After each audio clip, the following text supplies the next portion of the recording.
What if I told you that right now, behind the ancient walls of the Vatican, conversations are already taking place about who might become the most influential religious leader on earth? As Pope Francis approaches his mid-80s, the question of succession looms larger with each passing day, and the potential choices could reshape the future of the Catholic Church for generations to come. Today, we're diving deep into the fascinating world of papal succession to explore the four cardinals most likely to don the white papal garments after Pope Francis. But before we meet these potential future popes, let's understand just how monumental this decision is. The Catholic Church guides the spiritual lives of over 1.3 billion people worldwide. That's more than the population of China.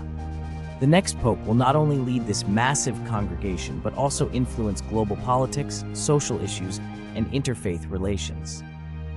Let's start with our first contender, Cardinal Peter Turkson from Ghana. At 75 years old, Turkson represents the possibility of the first African pope in modern history. His appointment would be groundbreaking, considering the rapid growth of Catholicism in Africa. Known for his charismatic presence and intellectual prowess, Turkson speaks 8 languages fluently and has been a key voice in the Church's stance on climate change and economic justice. Turkson currently leads the Vatican's ministry for promoting integral human development, where he's tackled issues from environmental protection to global poverty.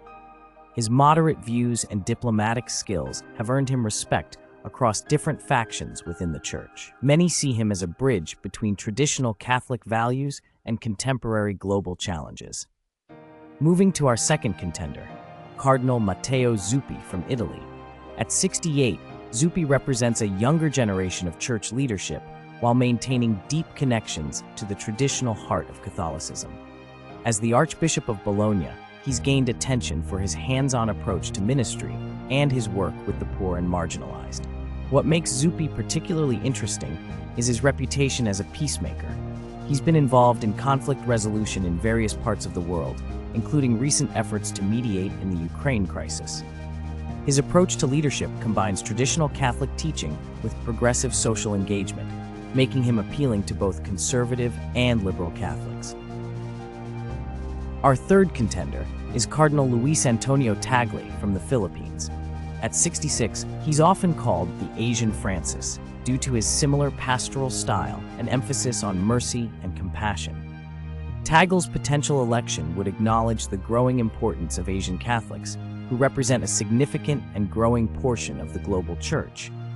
Tagle's media savvy and ability to connect with younger Catholics make him stand out. He's active on social media and has hosted Catholic television shows, demonstrating an understanding of how to make the Church relevant in the digital age.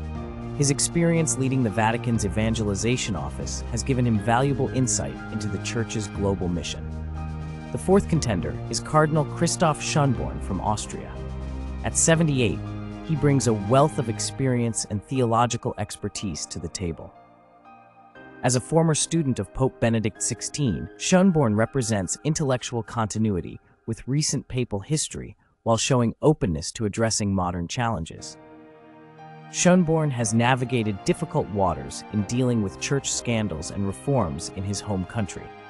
His balanced approach to controversial issues and his ability to engage in dialogue with secular society have earned him respect beyond Catholic circles. He's known for his careful consideration of complex theological and pastoral questions. Each of these candidates brings unique strengths to the potential papacy. Turkson could help the Church expand its influence in the developing world while addressing global inequality. Zuppi might bridge generational gaps while maintaining the Church's traditional foundations. Tagle could modernize the Church's communication and outreach while representing the vibrant Asian Catholic community.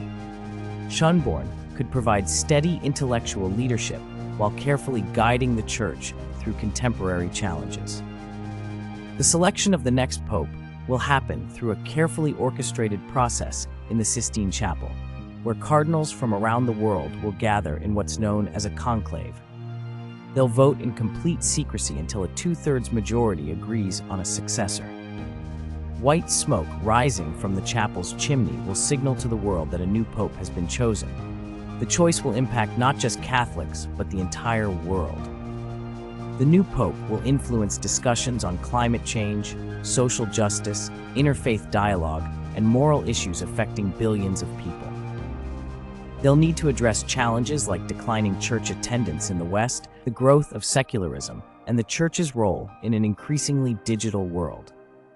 What makes this succession particularly significant is the potential for historic change. Whether it's the first African pope, the first Asian pope, or a European who could bridge traditional and progressive elements, the choice will send a powerful message about the Church's direction in the 21st century. These four cardinals represent different visions for the Church's future, but they share common challenges. They must address the ongoing need for church reform, respond to calls for greater transparency, and maintain Catholic traditions while engaging with modern society. The next pope will need to be both a spiritual leader and a skilled administrator, capable of managing one of the world's oldest and largest institutions. Remember, while these four individuals are considered frontrunners, papal elections can be unpredictable. When the cardinals enter the Sistine Chapel, they might choose someone entirely unexpected. After all, few predicted the selection of Cardinal Bergoglio, who became Pope Francis. What's certain is that whoever emerges as the next pope will shape the Catholic Church's role in our rapidly changing world.